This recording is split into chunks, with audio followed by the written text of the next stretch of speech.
এদিকে হরমুজে চলমান অচলাবস্থা নিয়ে জাতিসংঘ নিরাপত্তা পরিষদে একটি বৈঠক হয়েছে। বৈঠকে হরমুজ প্রণালী খুলে দেওয়ার আহ্বান জানিয়েছেন জাতিসংঘ মহাসচিব অ্যান্তোনিও গুতেরেস।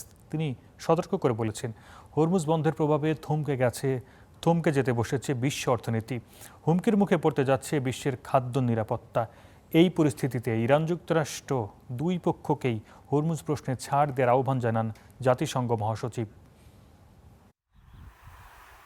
যুক্তরাষ্ট্র ও ইরানের অনড় অবস্থানে 2 মাসেরও বেশি সময় ধরে অবরুদ্ধ হরমুজ প্রণালী। থমকে আছে বিশ্বের বড় একটি অংশের জ্বালানি বাণিজ্য। জেট ফুয়েলের সংকটে পড়েছে বিশ্বের বিভিন্ন দেশ। সারের অভাবে হুমকিতে পড়তে যাচ্ছে খাদ্য নিরাপত্তা। এমন অবস্থায় হরমুজ খুলে দেওয়ার আহ্বান জানালেন জাতিসংঘ মহাসচিব। প্রণালীটি খুলে দিন, জাহাজগুলোকে চলতে দিন। কোনো টোল নয়, কোনো বৈষম্য নয়। বাণিজ্য পুনরায় শুরু হতে দিন, বৈশ্বিক অর্থনীতিকে শ্বাস নিতে দিন। ইরান যুক্তরাষ্ট্র দ্বিতীয় দফা আলোচনার উদ্যোগ ভেস্তে যাওয়ায় এবং প্রণালীটি দিয়ে নৌযান চলাচল কমে যাওয়ার প্রেক্ষাপটে গুরুত্বপূর্ণ জলপথটি পুরোপুরি খুলে দেওয়ার জন্য কূটনীতিকদের সম্মিলিত হতেও আহ্বান জানান তিনি।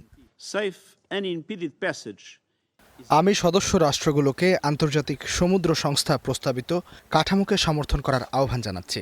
এই কাঠামো আন্তর্জাতিক আইন মেনে নাবিকদের নিরাপদ চলাচল, সহায়তা এবং সুরক্ষা নিশ্চিতের একটি সমন্বিত পরিকল্পনা। গত 24 ঘন্টায় হরমুজ প্রণালী দিয়ে 60টি পণ্যবাহী জাহাজ পার হয়েছে। যুদ্ধ শুরুর আগে প্রতিদিন এই সংখ্যা ছিল অন্তত 140টি।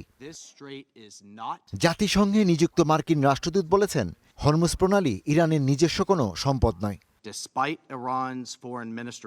এই প্রণালী ইরানের নিজস্ব কোনো সম্পদের মতো ব্যবহার করার বিষয় নয়।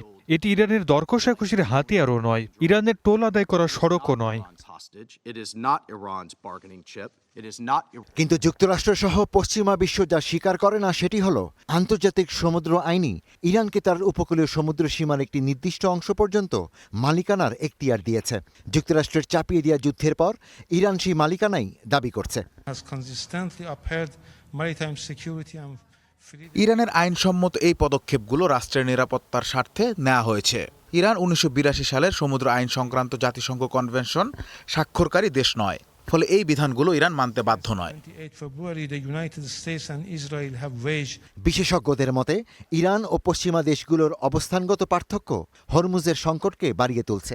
ফলে সমাধানে পৌঁছাতে হলে দুই পক্ষকেই কিছুটা নমনীয়তা দেখাতে হবে। Ishtiaq Hossain, star news.